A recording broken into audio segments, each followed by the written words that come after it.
À la sortie de cette période de confinement, à la sortie de cette crise sanitaire, ce que j'aurais envie de faire, c'est reprendre vos questions, là, par exemple, et de les poser sous forme d'une grande enquête auprès de la population.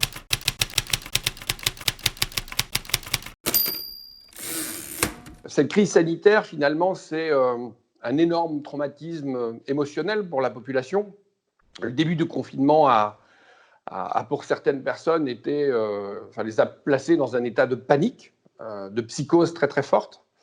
À l'opposé, on avait des gens qui n'étaient pas du tout sensibilisés à ce qui était en train de se passer. La responsabilité du maire, le rôle du maire, c'est finalement d'essayer de rappeler à la population qu'il faut rester dans le domaine de la raison, bien comprendre ce qui est en train de se passer. Et donc, ça suppose qu'on fasse de la pédagogie, expliquer les gestes barrières, expliquer finalement ce qui peut arriver, pourquoi on est obligé d'être en confinement, pourquoi à un moment donné on arrête l'économie, pourquoi.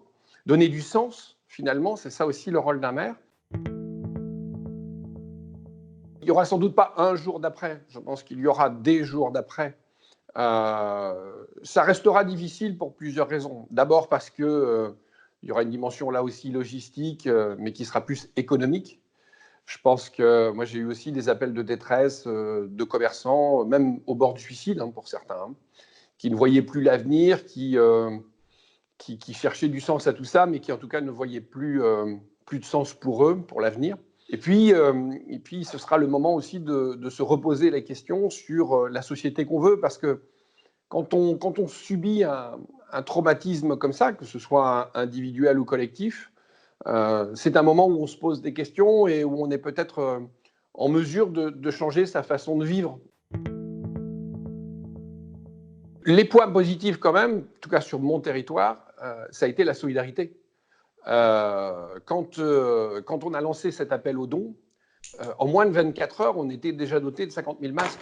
Peut-être qu'on était un peu trop parti dans le consumérisme ambiant en préférant le dernier smartphone à un hôpital de qualité.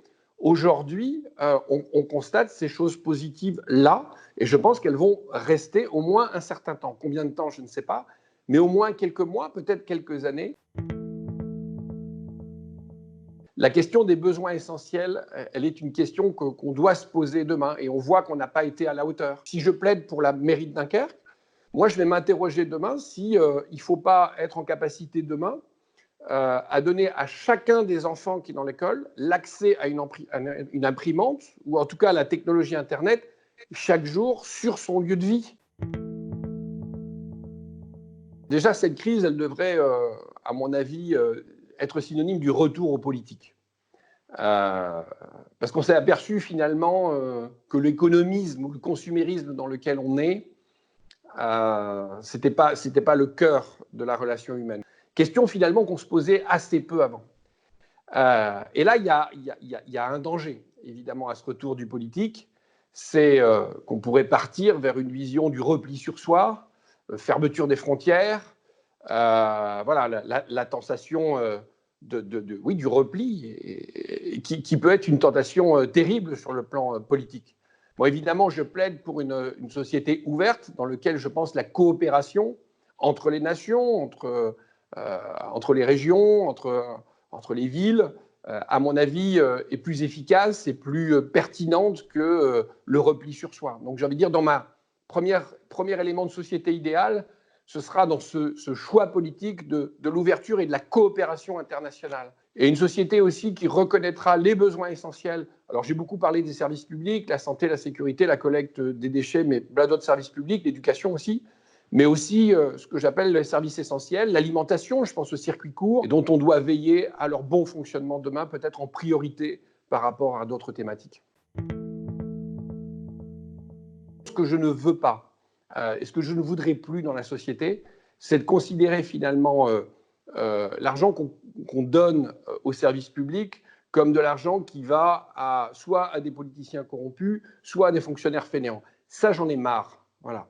Aujourd'hui, les fonctionnaires de la fonction publique hospitalière, d'un seul coup, on leur met des cœurs dans la rue, on les applaudit, on dit qu'ils aiment. Pourtant, ils sont payés par l'impôt, indirectement. En tout cas, par la solidarité nationale. Si on avait peut-être demandé aux Français hier de payer un peu plus pour l'hôpital public, juste pour l'hôpital public, peut-être qu'ils l'auraient accepté. Par contre, on leur aurait demandé de payer plus d'impôts, ils auraient refusé. Peut-être effectivement qu'il manque du sens à l'impôt aujourd'hui.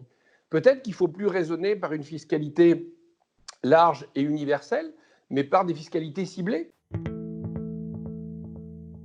Finalement, les questions que vous m'avez posées, j'ai envie de les poser à tous les Dunkerquois.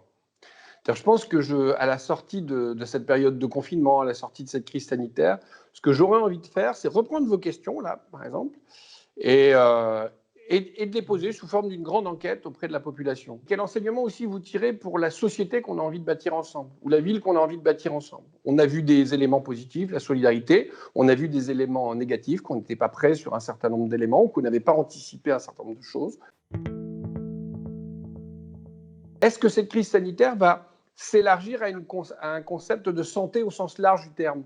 C'est-à-dire, est-ce qu'on va intégrer des problématiques environnementales, par exemple? Est-ce qu'on aura envie de changer notre mode de vie au quotidien après cette crise sanitaire parce qu'on aura eu une prise de conscience sur ce qui est justement le besoin essentiel ou les besoins essentiels? C'est ça que j'ai envie de discuter avec les Dunkerquois, et ce sont des choses très concrètes de leur vie quotidienne que je veux évoquer avec eux. Ce n'est pas du tout, effectivement, construire une philosophie politique à l'échelle planétaire. Je pense que ce n'est pas de ça dont les gens ont besoin aujourd'hui. C'est d'une société dans laquelle, effectivement, on se pose la question de son quotidien.